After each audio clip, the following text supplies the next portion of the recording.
오늘 시간에는 사무엘상 강의 17번째 시간입니다. 이스라엘 백성들이 왕을 요구한 것은 진정 잘못이었는가? 라는 제목으로 함께 말씀의 은혜를 나누기를 원합니다. 사무엘이 어제 처음으로 공식적으로 자신의 직무를 감당해서 이스라엘 사사로서 또 선지자로서 직무를 수행을 했습니다. 근데 사무엘이 중요한 게 아니고요. 사무엘은 다윗을 세우기 위한 세례 요한과 같은 거죠. 예수님 사역을 준비해서 예수님이 드러나게 하는. 그는 흥하여야 할 것 나는 쇠하여야 하리라. 이래 되는 거예요. 그게 사명이라고요. 계속 어떤 자기가 하고 싶다고 하는 것이 아닙니다.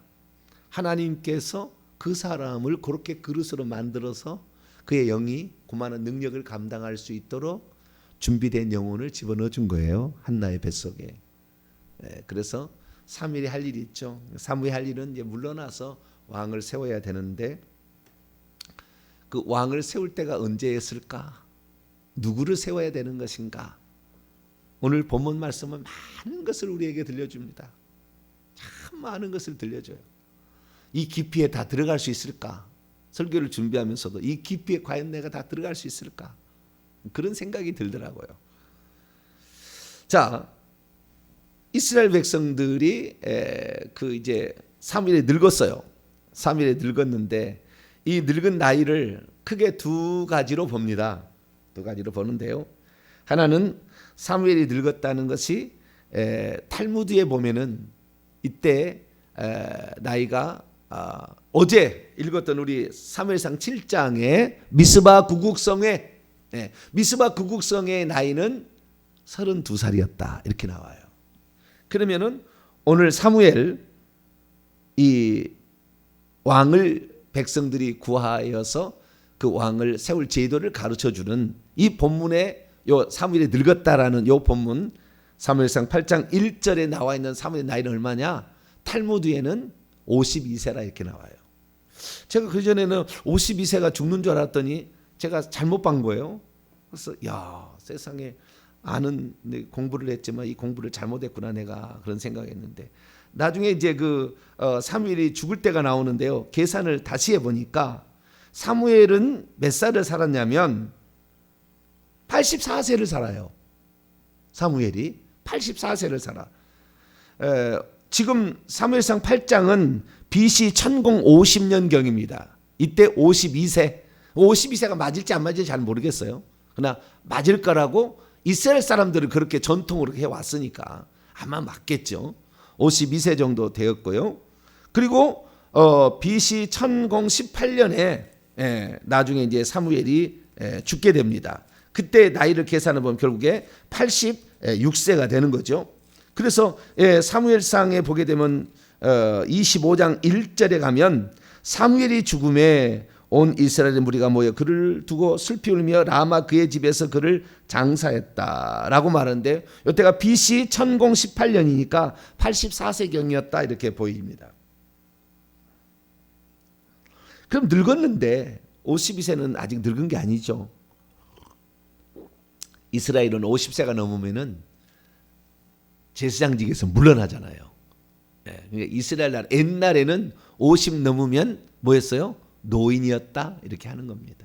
옛날에는 우리나라에서는 지금은 70세 넘어도 노인이라고 지금 안 끼워줘요. 70세 넘어가지고 80세 돼야 오늘날에는 노인이다. 그러면 80세 그러면 노인인데 70세 뭐 새파라네 뭐 이런 지금은 이런 시대가 됐어요.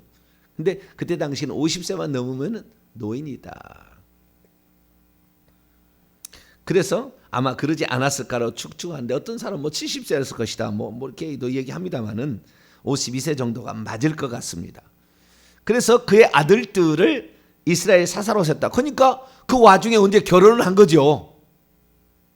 벌써 자식이 나가지고 20세 보통 남자가 결혼을 한다고 한다면 이 아들들의 나이는 32살이겠죠. 요엘과 아비야, 이 두 아들이 있잖아요. 두 아들이 있는데 이 두 아들이 엘리의 두 아들과 같지는 않았지만 백성들이 존중할 만한 사람은 못했어요. 재판을 했는데 돈을 받고 뇌물을 받고 잘못된 구분 판결을 한 겁니다. 그래서 이제 백성들이 장로가 4절에 보니까 이스라엘 모든 백성들의 장로가 와서 라마에게 사무엘에게 찾아가서 말합니다. 당신은 늙고 당신의 아들들은 당신의 행위를 따르지 아니하니 모든 나라들과 같이 우리에게도 왕을 세워 우리를 다스리게 하시기를 원합니다라고 요청을 하게 됩니다. 다른 모든 나라들 아마 모압이나 암몬이나 에돔이나 이런 족속들의 왕, 이건 일찌감치 발달되었습니다. 이쪽 나라는. 그래서 우리들도 왕이 있어야 되겠습니다라고 얘기를 했다는 거예요. 그런데 이 6절에 보면은 이 왕을 세워서 우리를 다스리게 해달라고 요청하는 이스라엘 백성의 요청을 듣고 사무엘이 기뻐하지 않아요. 기뻐하지 않습니다. 왜 사무엘은 기뻐하지 않았을까요? 그 기뻐하지 않은 이유가 사무엘은 하나님과 교통하는 사람이잖아요. 하나님께 물어보고 대답을 듣고 이렇게 하는 사람이잖아요. 그러면 하나님께 물어봤을 거 아닙니까? 그런데 아직 결론적으로 말하면 때가 안 된 거예요. 아직 왕을 지금 구할 때가 안 겁니다. 그러면 이스라엘 민족이 그 왕을 구한 것을 기뻐하지 않았는데 왜 기뻐하지 않았느냐? 하나님께서 어떻게 그것을 지금 생각하고 있는지가 중요하지 않습니까? 우리가 막 요청한다고 주여 우리에게 부흥을 주시옵소서 아무리 요청한다고 될 일이 아니라 그 말이에요. 준비가 되어야 되고 그 분량이 차야 되는 것입니다. 그리고 하나님의 섭리가 있어야 되는 거예요. 그게 없이 되면 사울왕처럼 타락하는 겁니다. 준비가 안 되는 거예요. 준비가 안 되는 것은. 그래서 우리가 어떤 삶에 있어서 그릇을 준비하는 게 매우 중요한 거예요. 이 깊이에 내가 못 들어간다는 말이 더 주님과 교통을 내가 해가지고 이 밥을 딱 들었어야 되는데 성경의 가르치는 것과 성령의 감동으로 저는 말씀을 증거하는 거니까 조금 제가 부족할 수가 있어요. 그런데 깊이 들어가니까 좀 느끼겠어요. 느끼겠어요. 그러면 하나님께서는 이때 그렇게 이스라엘 백성들이 왕을 구할 때 어떤 생각을 갖고 있었을까? 여기에서는 하나님께서 갖고 있는 생각이 간접적으로 표현될 뿐입니다.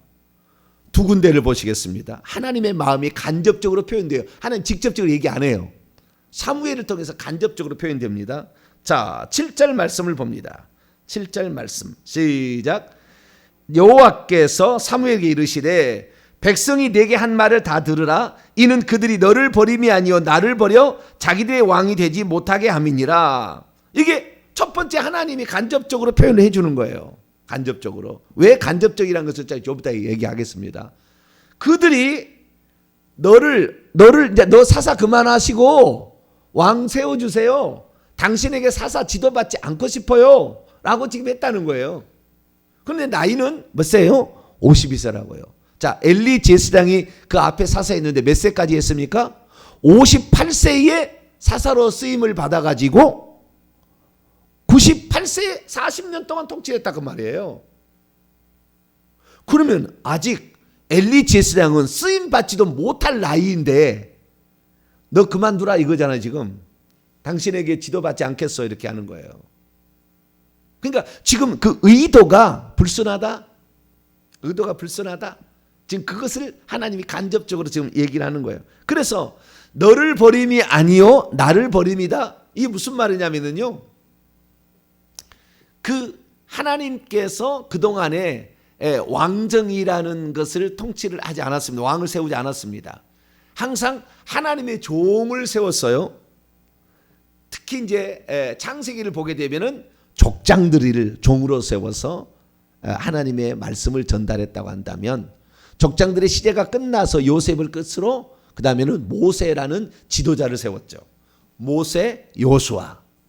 모세 요수아가 또 끝났습니다. 지도자가 끝나니까 이제는 사사라는 재판도 하고 다스리기도 하는 사사라는 사람을 13사람을 세워서 그동안에 또 계속해서 사사를 지금 해나가고 있습니다. 그런데 이 사사가 끝나고 이제 왕정으로 사울왕, 다윗왕, 솔로몬 이렇게 넘어가는, 르호보암 이렇게 넘어가는 왕정 시대로 이제 넘어가게 되는데, 왕정 시대와 그 이전 시대는 현격한 차이가 있습니다. 왕정 시대는 뭐냐면 왕이 결정하는 겁니다. 모든 것을.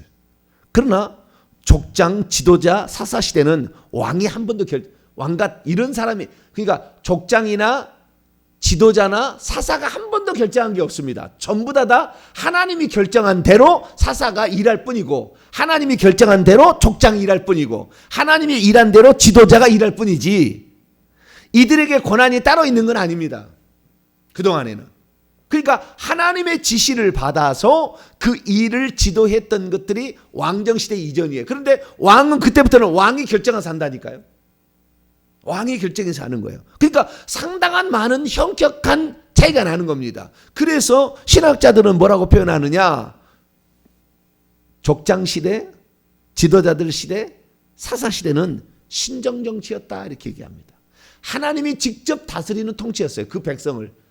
처음에는 종족이었지만 나라가 되었을 때 이게 이스라엘이 출애굽함으로 나라가 되는 거 아닙니까? 그때부터는 지도자와 사사 시대를 통하여서는 통치를 하는데, 하나님이 지도자에게 말씀을 주고 지도자는 하나님께 물어봐서 하는 거예요. 자기가 하고 싶다고 하는 게 아니라. 그러니까 하나님이 직접 통치하는 거라고요, 사실은. 그 나라를. 신정정치였다는 겁니다. 그런데 왕정으로 넘어가게 되면 신정정치가 끝나는 거예요. 이제 왕이 다스리는 겁니다. 왕이 판단을 하고 다스리는 거예요. 그러니까 이 한 나라의 흥망성쇠가 누구에게 달린 겁니까? 왕에게 달리게 되어버렸다고요. 왕을 잘못 만나면 그 왕이 통치하는 내내 우상숭배하고 사는 거예요. 같이 지옥 가는 겁니다. 지도자의 그 분량의 영적 지도자의 그 영적 지도자가 아니, 이건 육신의 지도자 아닙니까? 왕은 영적 지도자가 아니잖아요. 왜? 하나님과 교통하지 않으니까. 그러니까 그 준비된 사람이, 그 육적인 정치의 지도자가 종교의 지도자 역할을 하지 않는 거예요. 그런데 신정 정치는 정치의 지도자가 종교의 지도자가 역할을 같이 한 거잖아요. 하나님 말씀을 따라서 했으니까. 종교 지도자, 정치 지도자들을 같이 했던 존재가 이제는 정치 지도자로서의 체제가 바뀌는 겁니다. 이게 체제가 바뀌는 거라고.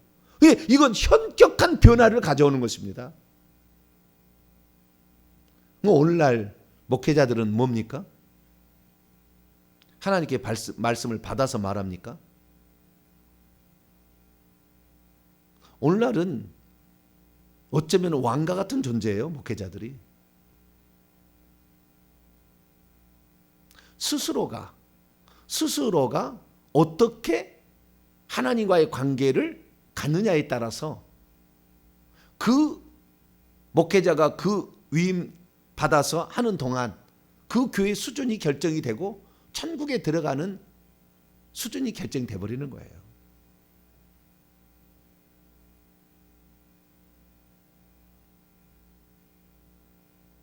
이게 지금 왕정 비슷한 겁니다. 왜? 하나님과 직접 물어보고 대화한 사람이 얼마나 있겠습니까? 전 세계 몇 명이나 되겠냐고요. 지금은 성령의 감동으로 하고 있잖아요. 그런데 그 성령을 얼마나 알며, 성령께서 얼마나 그를 지배하는지, 지배되도록 그가 하나님께 얼마나 깨끗한 그릇으로 헌신되고 있는지,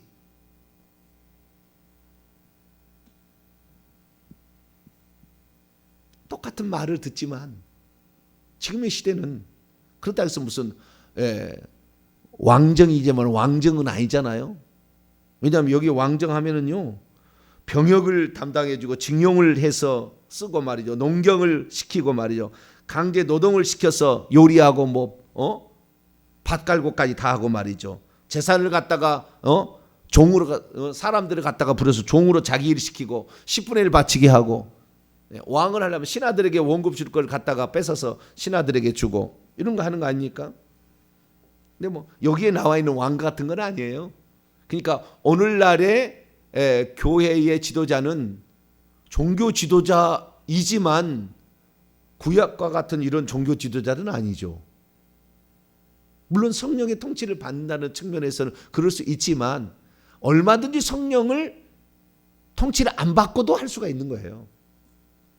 그러면서 또한 부교육자를 쓰고 어떤 재정을 돌리고 그다음에 어떤 교회에 연말이 되면 이제 사람을 임명하고 이런 거 다 신하를 두고 그다음에 군사를 두는 것처럼 밑에 사람 이렇게 두는 것처럼 이렇게 해 나가잖아요.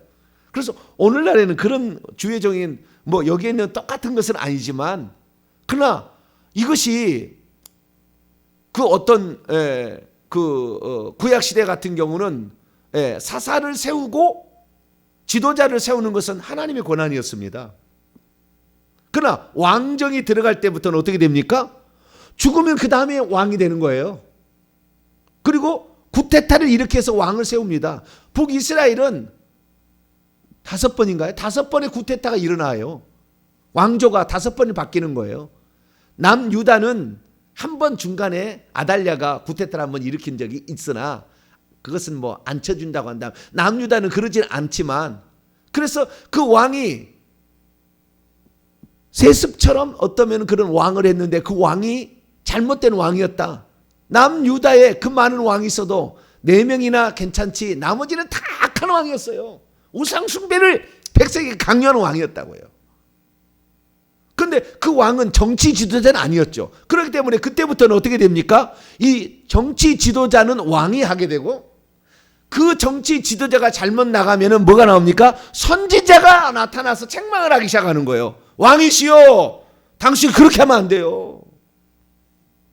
그래서 정치 지도자와 종교 지도자가 분리되기 시작한 거죠. 왕정 시대에 들어가게 되면. 그전에는 지도자와 사사가 그 일을 다 한 거예요.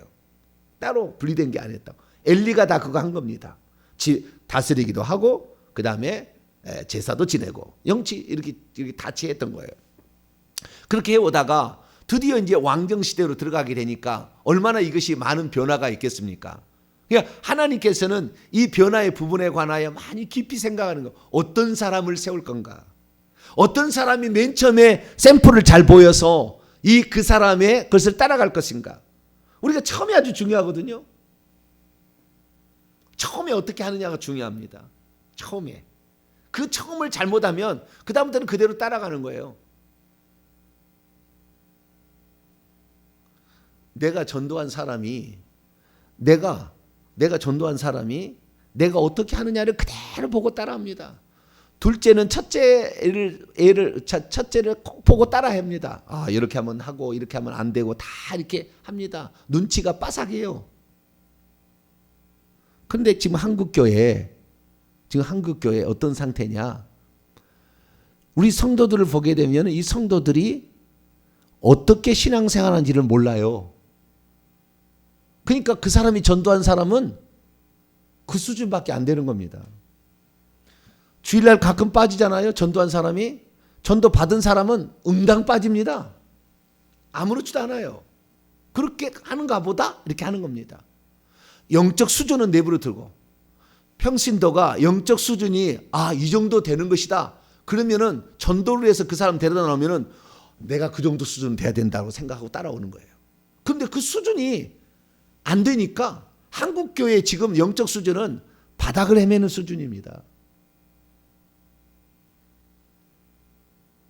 물론 그 중에서 정말 깊이 들어가는 그런 주의 종들도 있고 그런 교회도 간혹 있지만 한국교회 수준이 그런 거예요. 그래서 처음에 누구를 어떻게 선정하느냐는 매우 중요한 문제예요. 근데 하나님께서 지금 그러면 하나님께서 섭리를 먼저 얘기해 보겠습니다. 하나님께서 왕정 제도를 계획하지 않았을까? 아니요, 계획하고 있었어요. 장차 도래할 예수 그리스도는 다윗과 같은 왕이기 때문에 다윗의 후손이라 해서 하나님께서 이미 계획하고 있었다. 아브라함과 다윗의 자손이라 이미 계획하고 있었습니다. 왕이라는 것을 이 땅의 제도를 쓰시기를 계획하고 있었어요. 자, 신명기 17장을 볼까요?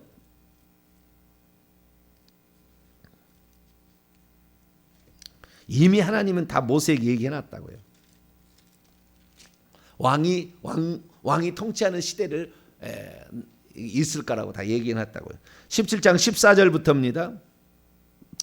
17장 14절. 내가 내 하나님 여호와께서 내게 주시는 땅에 이르러 그 땅을 차지하고 거주할 때에 만일 우리도 우리 주위의 모든 민족들 같이 우리의 왕을 세워야겠다는 생각이 나거든. 지금 그때예요. 네. 반드시 내 하나님 여호와께서 택하신 자를 내 위에 왕으로 세울 것이며, 하나님이 택하신 자를 세우지 않으면 그 나라가 송두리째 망하게 된다. 그러면 우리나라의 정치 지도자 잘못 세우면 나라가 송두리째 처박히는 거예요. 한 사람이 그래, 한 사람이. 그리고 내 위에 왕을 세우려면 이방인 다른 나라 사람 세우지 말라. 미국에도 그러지 않습니까? 미국에서 태어나지 않는 사람은 안 세워요. 우리나라는 그런 규정이 있는지는 모르겠어요. 우리나라 사람이 아닌 사람이 우리나라 대통령 할 수 있는지는 그런 법이, 미국은 그런 법이 있습니다. 미국에서 태어나지 않는, 귀화한 미국인이 있을 거 아닙니까? 그런 사람 왕 안 돼요. 대통령 할 수 없습니다. 미국 법은. 여기에는 네 형제들만 되지 이방인은 안 된다라고 딱 규정을 해놨고요. 그리고 그 다음에 16, 17, 17절 보면은 세 가지 많이 두지 말 것이 있는데, 병마, 그 다음에 아내, 은금. 병마를 많이 두는 것은 군사력을 의지할까 봐 하나님을 의지하지 아니하고, 아내를 많이 두는 것은 아내의 마음에 미혹돼서 이방신 숭배할까 봐, 은금을 많이 두는 것은 백성을 착취할까 봐 하나님께서 세 가지는 조심하라 이렇게 얘기를 한 거예요.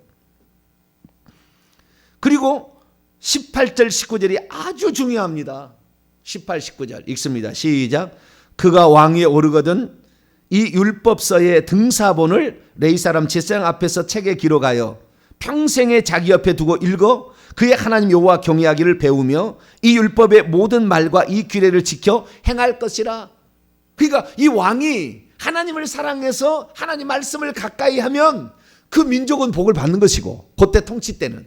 만약에 그렇지 않고 이것을 멀리 해버리고 군사력만 의지해서 이렇게 살다 보면 어떻게 되는 거예요? 망하는 거예요. 그래서 다윗이 나중에 자기 아들을 보니까 유약해, 전쟁을 안 해봤어. 자기는 전쟁에 이골이 난 사람이에요. 이 다윗은 전쟁에 이골이 난 사람이라고. 야전이라고, 야전. 야전 사람이라고. 근데 솔로몬은 자기 아들은 왕궁에서만 자라고 학문만 배운 거예요. 걱정이 되다 보니까 이 나라가 군사력이 얼마나 된다. 마지막 한번 군사력 테스트하기 위해서 숫자 계산으로 보냈다가 얻어 터져버리잖아, 하나님께. 네가 언제 군사력으로 이 나라를 다스렸느냐? 하나님 마음에 합한 사람이니까 그런 거죠.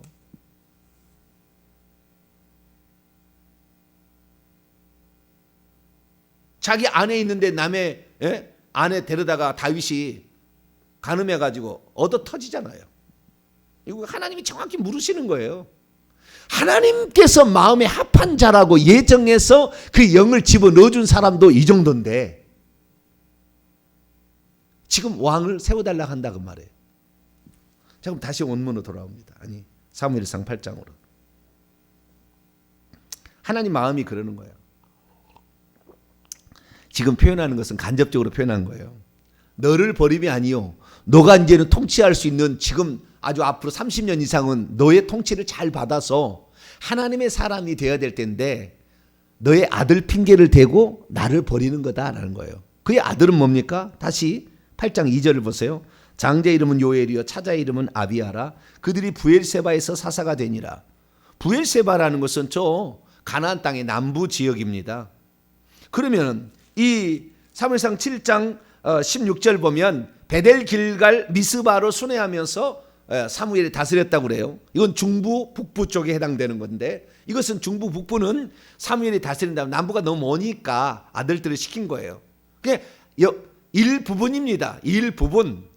남부 쪽은 일부분. 그 부분만을 다스리게 했는데 그거 핑계로 온 이스라엘 장로가 와서 당신 물러나시오라는 거예요. 지금 사무엘, 당신은 물러나시오. 왕을 세워주시오. 당신 물러나고. 이렇게 한 거예요. 그러자 하나님께서 말하기를 그건 너를 버린 게 아니고 나를 버리는 거다. 간접적으로 얘기를 했어요. 뿐만 아니라 사무엘을 통해 18절입니다. 사무엘상 8장 18절. 그날에 너희는 너희가 택한 왕으로 말미암아 부르짖되, 너희가 택한 왕은 이제 사울 왕이 됩니다. 9장 넘어가면은 너희가 택한 왕으로 말미암아 부르짖되 그날에 여호와께서 너희에게 응답하지 아니하시리라. 이 말은 무슨 말입니까? 이 말은 이스라엘 민족이 지금 왕을 구할 때가 아닌 거예요. 하나님이 보낼 왕이 없는 겁니다. 정확히 말하자면 하나님이 이 민족을 제대로 통치할 그 왕을 준비시키고 있는 때예요. 지금은.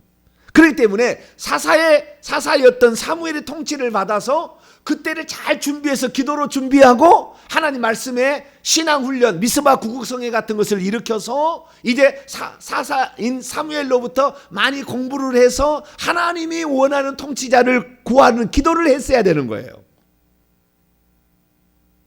왜? 아직 아니라니까.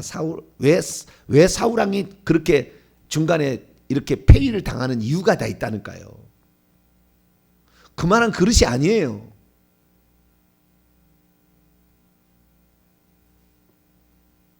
그러면 하나님의 속내를 어떻게 하느냐? 하나님의 속내를 나중에 얘기를 하셨어요. 제가 그래서 얘기를 하는 겁니다. 하나님의 속내가 직접 제가 주님께 음성은 안 들었지만 성경에 나와 있어요. 자, 호세아서 13장을 봅니다. 호세아서가 엄청난 나중에 책입니다. 내가 호세아서 가게 한번 해야 되는데 놀라운 책이에요. 호세아서가 예언서인데요. 소예언서인데도 엄청난 얘기들을 많이 한 책이에요. 이 책이 보통 책이 아니더라고요. 호세아 13장 참 대단한 책입니다. 호세아서 13장 9절부터 11절 9절부터 11절 봅니다. 시작. 이스라엘아 내가 패망하였나니 이는 너를 도와주는 나를 대적함이니라. 전에 네가 이르기를 내게 왕과 지도자를 주소서 하였느니라. 내 모든 성읍에서 너를 구원할 자 곧 내 왕이 이제 어디 있으며 내 재판관들은 어디 있느냐. 너희들을 구원할 자라고 세워 왕을 달라고 해서 지금 왕이 있는데 과연 그 왕이 너희들을 지금 그렇게 제대로 구원하고 있느냐. 이런 얘기죠. 11절 시작. 내가 분노함으로 내게 왕을 주었고 진노함으로 패하였노라. 사울왕을 세우고 사울왕을 패했던 이유가 진노해서 그랬다는 거예요. 너희들이. 그러니까 하나님이 우리에게 우리가 뭘 해달라고 하잖아요. 하나님 우리에게 뭐라 해달라고 하는데 아직 준비가 안 됐어. 아직 때가 아니야. 그런데도 하도 달라고 하면은 하나님이 주십니다. 그런데 어떻게 준다고요? 진노하심으로 준다. 인간이 요청하면 하나님은 주시는 거예요. 안 주시지는 않아요. 주시는데 합당한 그 그릇으로 준비된 사람이 왕이 돼야 되잖아요. 첫 번째 왕이. 그런데 어떻게 해요? 뭘 요청합니까? 8장 5절입니다. 사무엘상 8장 5절. 당신은 늙고 당신의 아들들은 당신의 일을 따르지 아니하니. 좀 밑에 좀 남부지방만 그랬었는데 전체를 핑계를 댑니다. 모든 나라들과 같이 우리에게 왕을 세워 우리를 다스리게 하소서. 그러니까 이제 왕의 어떤 하나님의 예정하심은 있죠. 왕을 세울 때가 있다라는 거. 신명기 17장에 분명히 얘기하셨으니까. 하나님의 계획은 있어요. 근데 어떤 사람을 줄 거냐 하나님 지금 준비하고 있는데요.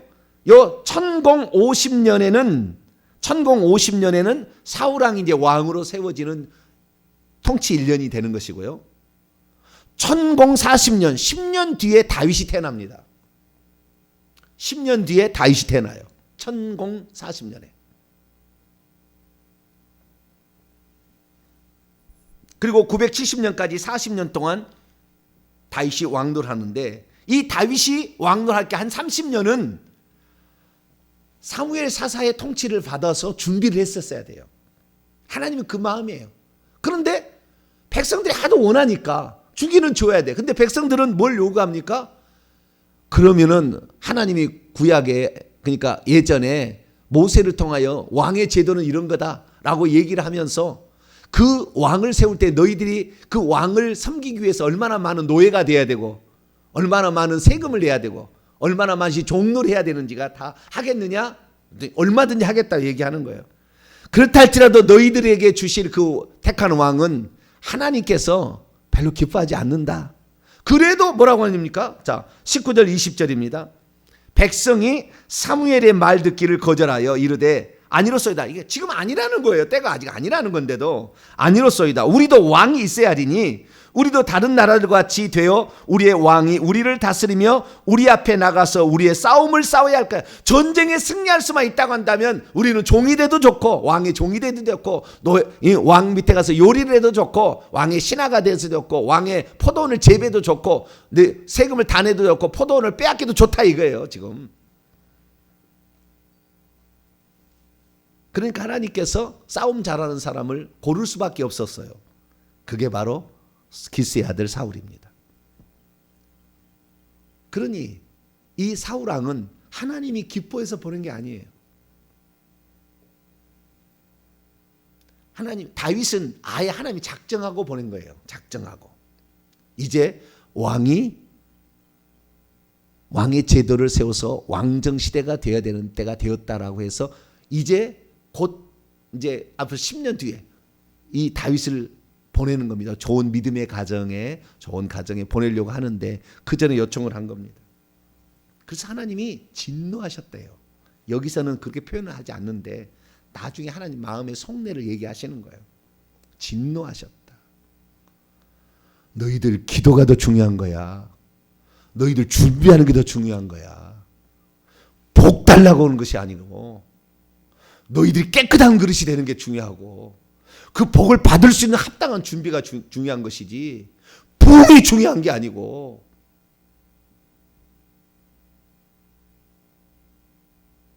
그런데도 인간은 욕심이 많아가지고 뭐 달라. 하나님의 때가 있는 것입니다. 우리는 하나님의 때를 기다려야 돼. 철저히 준비하면서. 그러면 하나님께서 다 때를 따라 하나님께서 돕는 양식을 보내서 그 일을 하게 하는 거예요.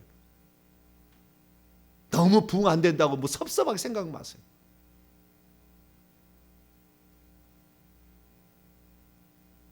그 전에 그렇게 부응 달라고 하면 다 타락해서 우리가 만약 그렇게 부응했다면 과연 지금 이 천국이라는 이 실상을 이렇게 알겠으면 이 회개라는 이 놀라운 걸 얼마나 알았겠습니까? 한번 생각해 보시라고. 나이 들어서 적당히 이름 내고 그냥 빛나는 그런 자리, 명령함을 주는 그런 자리 적당히 살다 가지 다. 이 얘기를 듣겠냐고요 과연.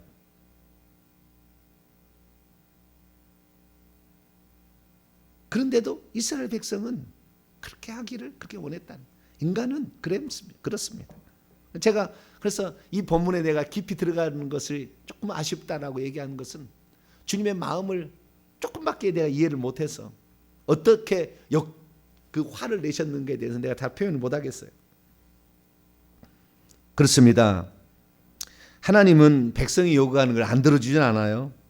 그러나 하나님께서 진짜 그 합당한 사람이 그 일을 하기를 원하는데 그 사람이 준비도 안 된 상태에서 그렇게 하다 보니까 결국에 사울왕이라는 사람이 등장하게 되었고 하나님을 무시하고 멸시하고 자기의 체면을 위해서 제사도 멸시하고 하나님을 멸시하다가 폐위를 당해서 그는 하나님이 세운 왕이기 때문에 당신이 세운 왕이기 때문에 그가 그렇게 돌아오기를 바라서 40년 동안을 죽이지 아니하고 그를 계속 돌아오라 하는데도 돌아오지 않아요.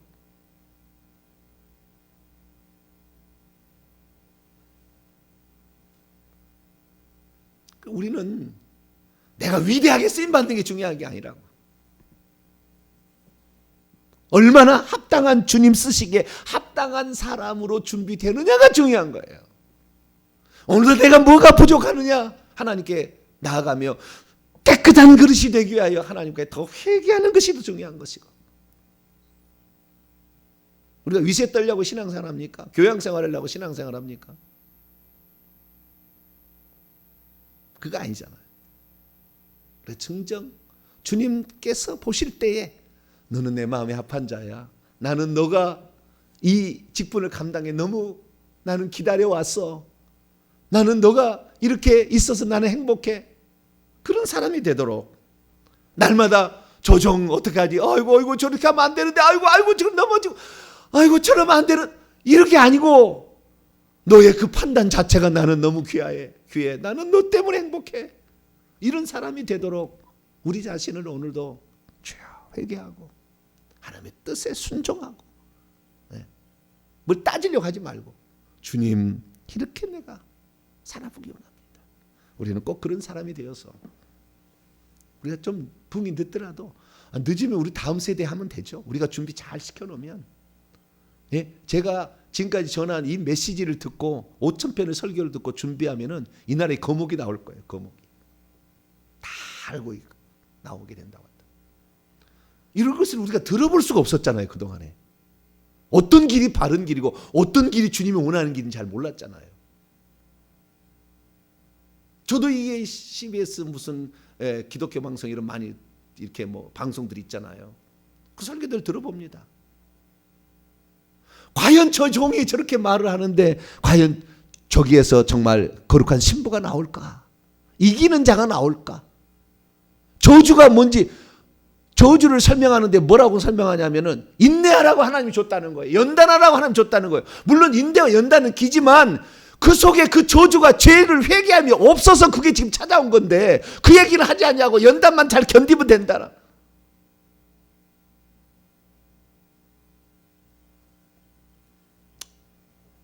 분량대로 쓰임 받는 것입니다.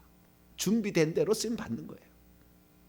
우리는 하루를 살아도 주님이 원하는 것, 그 분량에 채우기 위해서 오늘도 묵묵히 그 길을 가는 것. 그런 저와 우리 교회와 또 온라인으로 설교 듣는 모든 분들이 되시기를 간절히 바랍니다. 거룩하신 하나님 아버지, 어찌 주님의 마음을 다 표현할 수 있사오리까? 때가 되지 않았는데 원하는 것을 들어주어야 되는 하나님. 그러나 세워놓고 얼마나 안타깝게 40년을 그렇게 기다리시는 하나님. 주님, 저희들이 준비도 안 된 상태에서 마구 자기를 드러내려고 하는 어리석음을 범치 않게 하여 주시고 더 겸손히 끝까지 잘 준비해서 주님의 사람으로 온전한 사람으로 준비되어 쓰임받을 수 있도록 도와주옵소서. 우리 주 예수 그리스도의 이름으로 기도하옵나이다.